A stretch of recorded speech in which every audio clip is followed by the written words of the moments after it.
Welcome to the Blue Oasis podcast. This is the podcast for finding peace and prosperity, learning the history of hobbies, as well as developing a little side hustle. If you want to find peace and prosperity in your life, this is your show. Get ready. You're listening to the Blue Oasis podcast. I am your host, Adam Rothstein. All right, let's get to the show. Good morning, good afternoon, or good evening, whenever you're listening to this. Welcome back to the Blue Oasis podcast. I'm your host, Adam Rothstein. If you are new here, welcome. Today we are going to be talking about reading just in general, whether that's magazines, books, news articles, not really news articles, or celebrity gossip. Reading has transformed the way that ever since humans could read, it has been one of the fundamental forms of communication. Writing letters, cave drawings, if you really want to go back that far. It is one of the most important ways we communicate because oftentimes not most people are not going to hear your voice, but they're going to read as well. I mean, most people that in my life, yes, they're going to hear you, but for those strangers, starting those blogs, it's really important too. Books. Ever since the Bible was published, during the 1000 AD or whatever, it's not 1000 AD or 1000 AD, maybe 800 AD. I'm not sure. When publishing began, when the printing press began, we got ideas out. It began to spread like wildfire. And then once 900 years later, the internet came out and it revolutionized the world then. Do not take it for granted that we can read and we can communicate and we can share these ideas and we can challenge everyone's beliefs on issues. It's probably the greatest gift in the world when it comes to this, when it comes to communication. But I do. I am definitely grateful every day. I have books that I can read and ideas to be shared. Now, reading as a hobby, it is definitely something everyone should be doing. Instead of looking at your phone, just read a book at night, and then you'll get eye strain, or you'll get your eyes will get tired, and you will want to fall asleep naturally. We're on our phones way too much, to be honest with you. I'm almost done reading Dean Graziosi's The Underdog Advantage, and I could not be prouder. That's going to be the first book I finish reading all year, and I think that's a bit of a disappointment, especially when we're almost 2 months into this year. And then there was Sully, which I actually picked up and didn't finish, and I think that's because I wasn't traveling or I was not engaged in it enough. But for the most part, if you're looking for a basketball novel, definitely pick up Sully as well.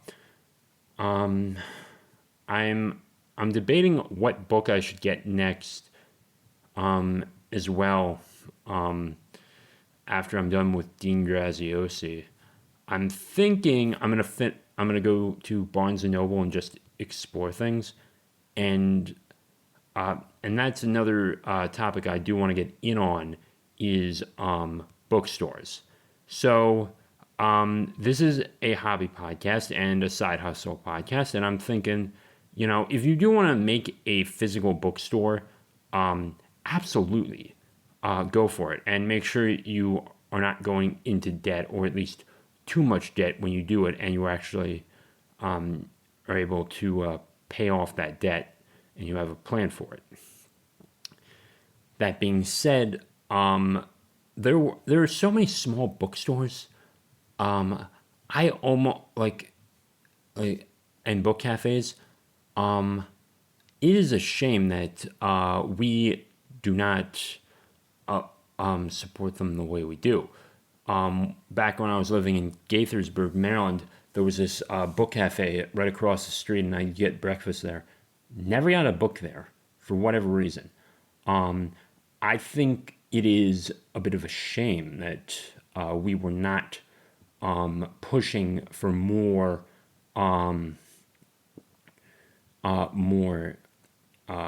support of small businesses at the time. And I also did not.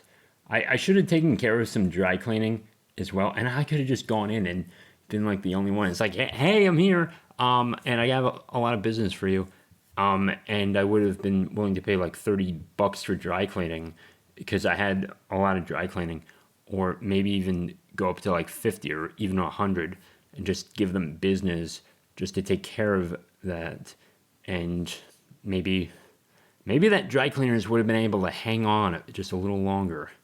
Who knows?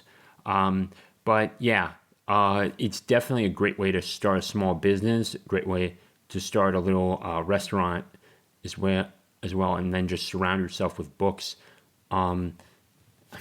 Also, publishing. Now, how do you do this without Amazon or Barnes & Noble? Well, there are certain off-brand sites, you would call them, and you can still do it, and they'd still distribute to other publishers like Amazon, Barnes & Noble, and they'd take about 30% of your royalties. So unless you are going directly to like Penguin House publishers, it's going to be difficult not to get everyone's going to get their cut is what I'm trying to say. But yeah, definitely promote it as well. Ebooks are probably going to be the best thing, probably the easiest thing. Just convert it to a PDF, and if you have background images, great. That's fantastic. You can put something into LibreOffice and just have it as this background image. LibreOffice works better than Microsoft Word when it comes to publishing, and I would recommend just getting it. And it's from the Document Foundation. They don't charge you, but they do ask for donations up front. So I say just throw in like $1, $5, anything you can do to support them. These people are amazing, and I'm not sponsored by these people, I'm telling you. But I'm just saying, I love it on the Mac. I love it on the HP. And it is terrific for what they can do. And it's almost better. I can still do an email mail merge and send out everything to my clients or my email list. I can do all of that through LibreOffice. The only thing if it was my choice, I'd never use Microsoft Word again. And I'd never use Google Docs again, because I don't like putting things on the cloud. I don't like doing that. And think about it. There is a limit to how much you can store on there. But you store it on your PC. You can have like hundreds of gigabytes, and you can also buy a terabyte drive too. And why would you want something on the cloud when your Gmail can be hacked? Think about it. So I am getting a little off topic here, but back to publishing. You can find those readers as well. You can inspire people to read your book, and we live in the digital age, people. This is just crazy. It is crazy that you can make money. I've sold nearly 4 dozen audiobooks,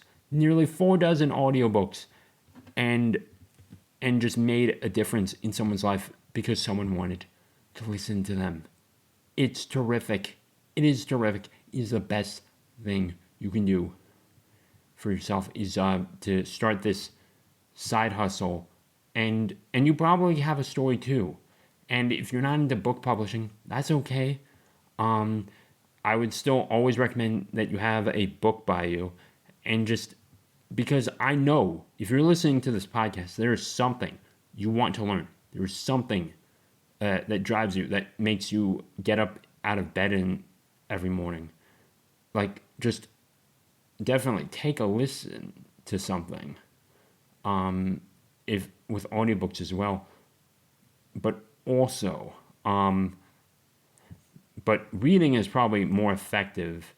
Like, there's just a beauty to it because you have to focus on the words, and you're not just listening to an audiobook passively, and you are actively engaging with the book, and you are actively thinking about who is saying this, what is going on in the book. Is it a story? There is just a different element to this as well. Yeah, it is. It's incredible. You know. Ever since you were a little child, like maybe 2, 3 years old, like the moment you could pick up a book and read it, or just you could read words on a page. I mean, that's excellent. And for those of you that have parents, I say start as soon as possible. As soon as they start understanding words, get them to look at the book too, and then they'll also have, they'll be able to step up, or they'll have a few steps up on their classmates and think, oh yeah, I can always sound out the words. That's dog, that's car, that's baseball, or that's a bat, or a cat, or a mouse, or whatever. They'll know these words well enough if you start early, and by the time they are 3 or 4, they can read, Cat in the Hat on their own, or maybe 5. I mean, like I was 5 when I read that all on my own, and they're gonna want to learn more, and they will, and go to the library. Just be that role model for them. Be the difference maker. They will see, if they see you reading all the time, naturally they want to be like mom or dad. They want to read all the time. They want, they go through that phase of, I want to be just like you. Just be worthy of that. Just be the person your kids would be proud of, is all I'm trying to say. Man, yeah, that's it.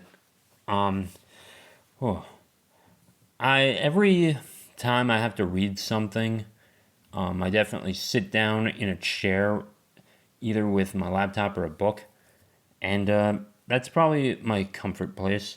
And after this, I have to go do a YouTube video, and that may be out by the time you're listening to this. So I have to go read a PDF on ACX and how Adobe Audition works with that, and just get it done from there. And with that, I'll be able to teach more people. And that's another thing, is that you learn certain lessons in a book on business, investing. You can be ahead of your peers too. But the best part of all is that you learn enough knowledge, you can create a business out of this, and put things on Gumroad and Teachable and Kajabi and ClickFunnels and all these sites. and or Skillshare.com too, if you really are confident in your product. But I'd say just take the direct payments from like Gumroad and just put it on there. People want knowledge. They will seek knowledge. We are in the information age. They also do want a little fun too, and novels can definitely teach us a few things too. I mean, we how many times has a novel taught you something? Whether it was like 1984, Lord of the Flies, and those societies collapsed because ultimately, having ultimate power over a society always collapses, and without that order, without a certain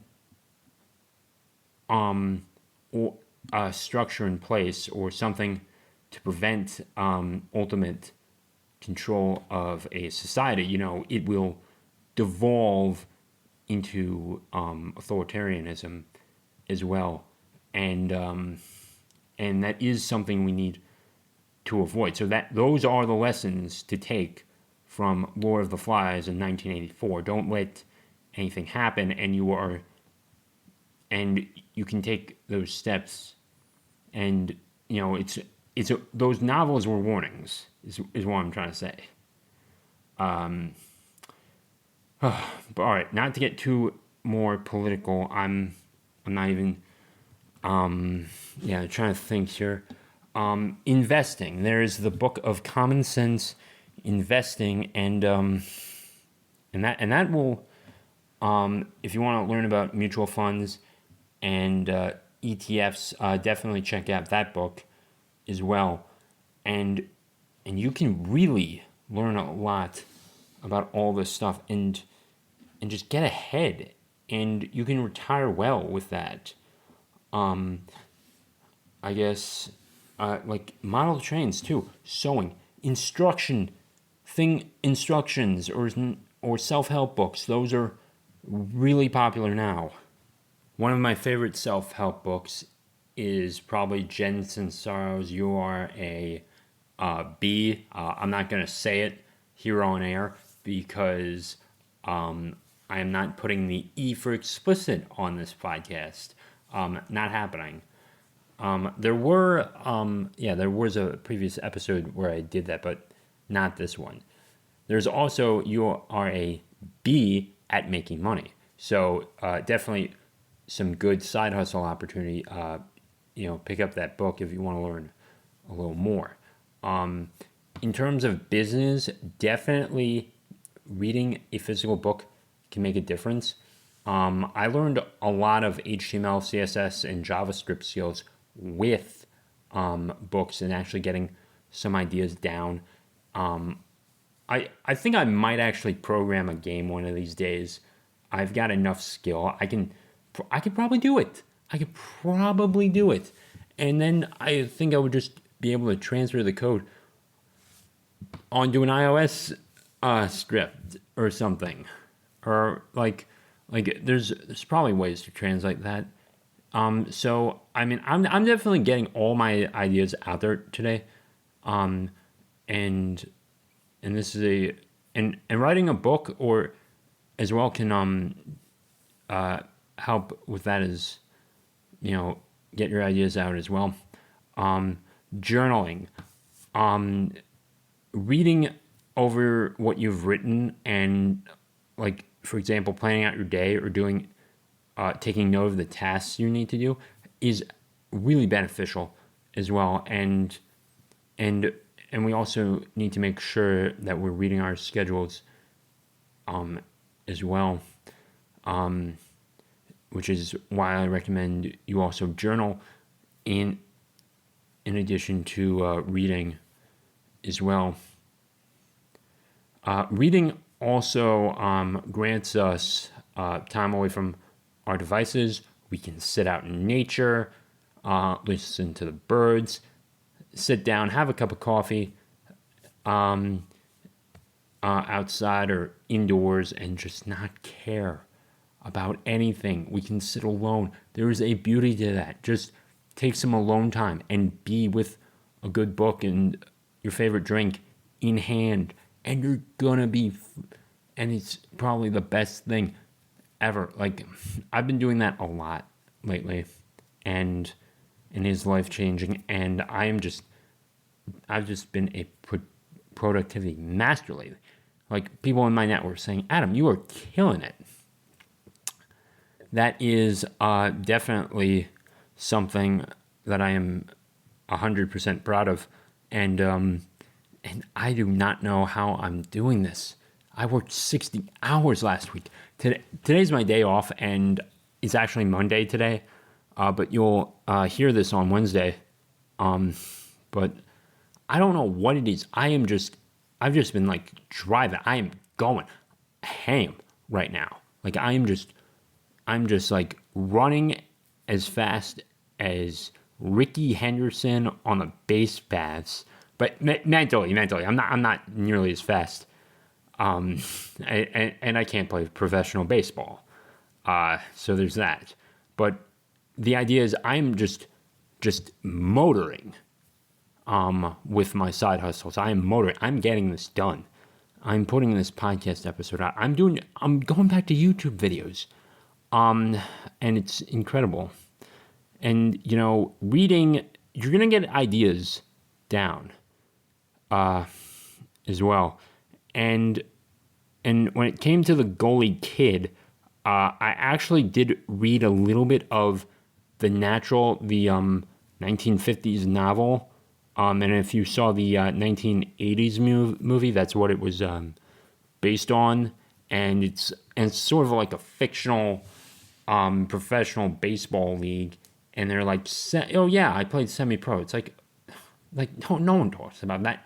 It's called the minor leagues. It's called AAA.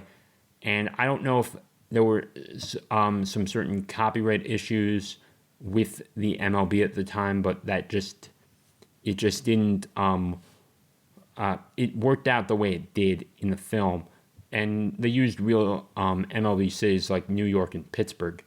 And I was using, and for The Goalie Kid, I'm using like Durango, Aurora, those cities, but I'm not referencing the NHL. So I was kind of inspired to take it that direction because of The Natural.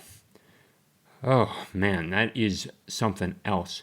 So before I let you go, please pick up a book, turn your phone off at night, or at the very least, welcome to the Blue Oasis podcast. This is the podcast for finding peace and prosperity, learning the history of hobbies, as well as developing a little side hustle. Close the book. If you want to find peace and prosperity in your life, turn off the lamp, this is your show. Shut your eyes, go to bed. You're listening to the Blue Oasis podcast. I am your host, Adam Rothstein. All right, let's get to the show. Stay safe, stay great. I'll talk to you all in the next episode.